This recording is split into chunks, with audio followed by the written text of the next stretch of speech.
এক দেশে এক রাজা ছিলেন। রাজার অনেক দাসী ছিল, কিন্তু সবার মধ্য থেকে রাজা একটা দাসীকে অত্যন্ত পছন্দ করতেন এবং ভালোবাসতেন। এই নিয়ে রাজ্যের অনেক দাসীরাই তার বিরুদ্ধে খারাপ মন্তব্য করতেন। তারা বলতেন, রাজ্যে এত সুন্দরী মেয়ে থাকতে রাজা কেন দাসীর প্রেমে পড়েছে। একটা সময় রাজার ঘনিষ্ঠ এক বন্ধু রাজাকে বললেন, আচ্ছা, তুমি কি জানো বন্ধু, রাজ্যের অনেক দাসীরা তোমাকে নিয়ে অনেক খারাপ মন্তব্য করে, যে কেন তুমি একটা সামান্য দাসীর প্রেমে পড়েছো। তো রাজা বলল, আচ্ছা ঠিক আছে, তাহলে তুমি রাজ্যের সমস্ত সুন্দরী মেয়েদেরকে নিয়ে একটা আয়োজন করো। ওইখান থেকে যাকে আমার ভালো লাগবে আমি তাকে বিয়ে করব।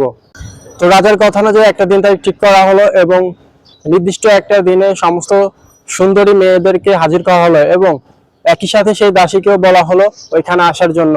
তো সবাই মিলে ওইখানে উপস্থিত হলো। রাজদরবারে রাজা তার সমস্ত অর্জিত সম্পদগুলো, হীরামণি মুক্তা সবকিছু সামনে রাখলেন এবং রাজা বললেন, আমি পরে পছন্দ করব, আগে তোমাদের যা কিছু প্রয়োজন তোমরা এখান থেকে নিতে পারো।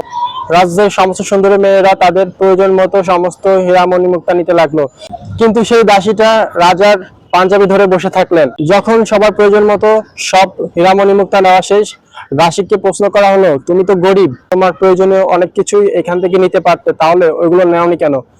তো তখন দাসী বলল, দেখুন, আপনাদের এই সমস্ত কিছু প্রয়োজন, কিন্তু এই সমস্ত কিছু যার, সেই মালিকেরই আমি হয়ে যেতে চাই, যার জন্য আমি রাজার পাঞ্জাবি ধরে বসেছিলাম।